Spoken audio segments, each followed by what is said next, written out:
welcome back to Mexico News Network's Breaking News. We've still got excellent information for you guys coming right ahead. Remember, we are your #1 source for positive, relevant, as well as useful information about Mexico to the entire world. Also, don't forget to follow us on social networks on Facebook, Twitter, as well as Google+, and take some time to browse through our website on www.mexiconewsnetwork.com. Now let's move along to more interesting information.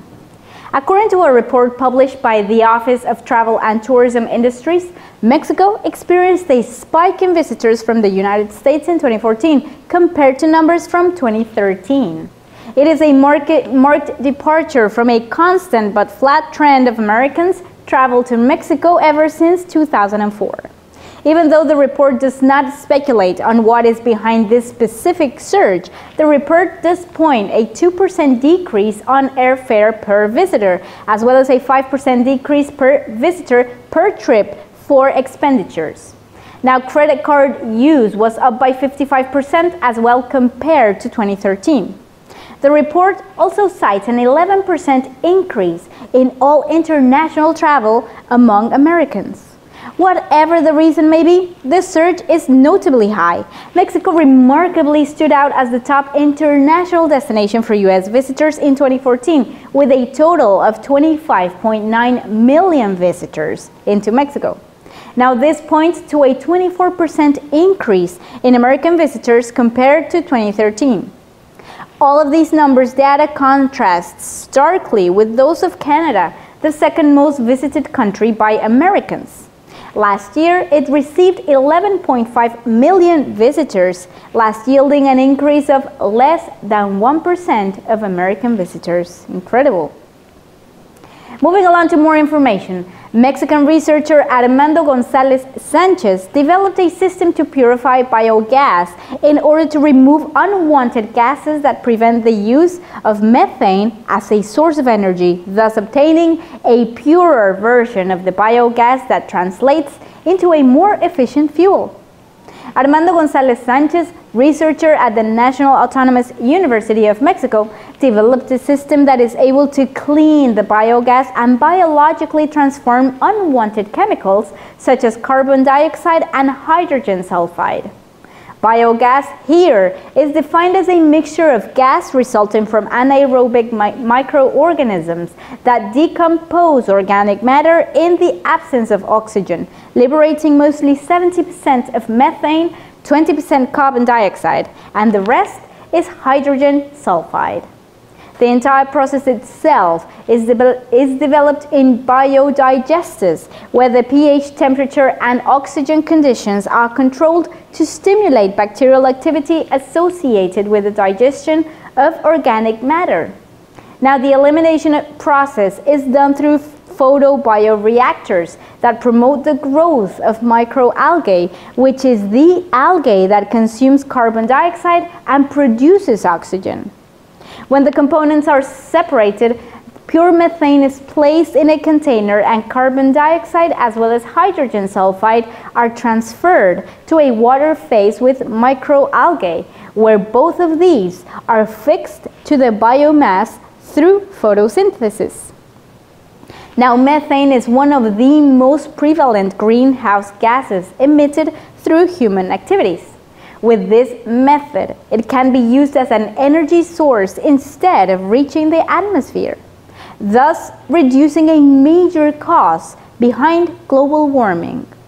This purification method aims to be affordable, simple, and have a very low impact, even though the project is still in its experimental phase of today.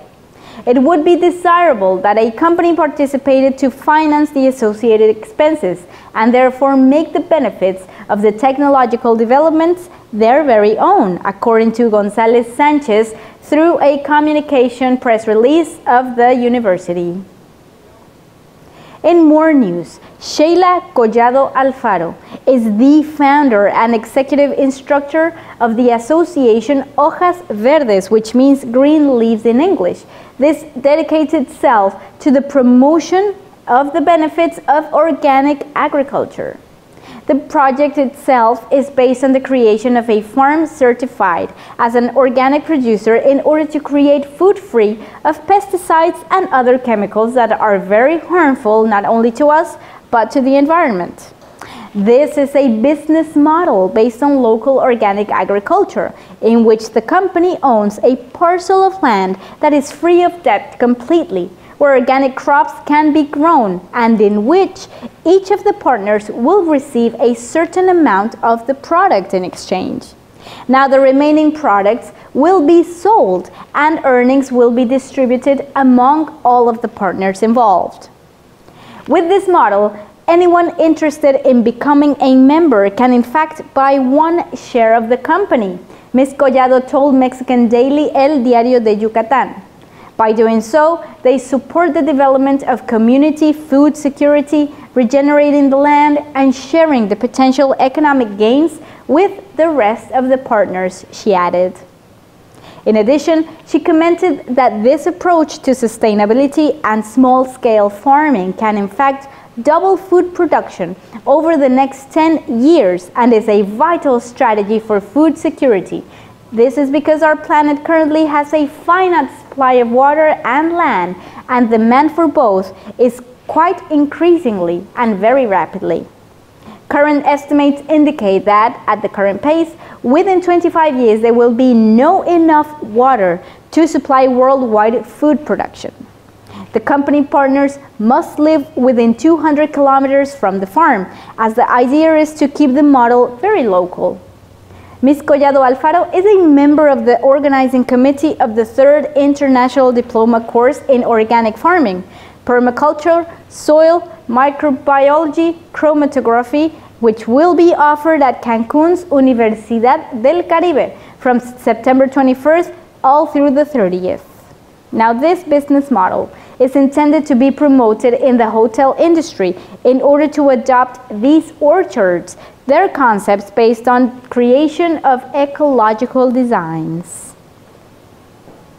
Moving along to more news. With Xochimilco being one of Mexico City's 16 boroughs, it features 122 square kilometers in surface and extends over 7,599 hectares of canals and gardens in a lake.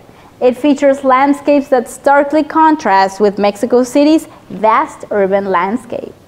Now, the lake itself is covered with chinampas, which comes from the Nahuatl word chinamitl, which means in English, fence of canes. Essentially, they are rafts covered with soil, which are then used to grow vegetables or plants. Chinampas were originally used as an ancient Mesoamerican method of cultivation and territorial expansion.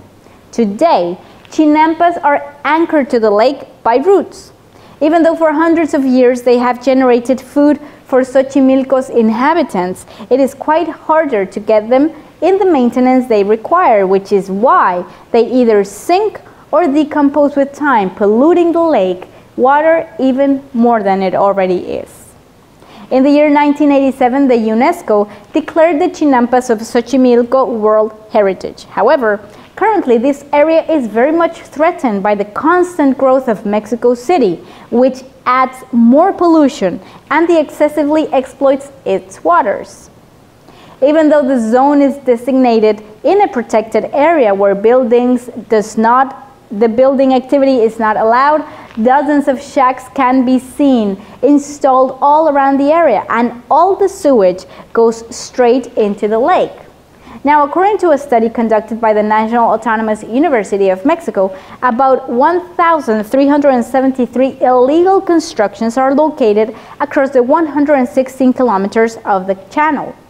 During an interview with World Crunch, Claudia Centeno, an environmentalist who lives by the lake, assured that there is no time to lose, and if nothing is done, the lake will eventually, in a very short time, disappear.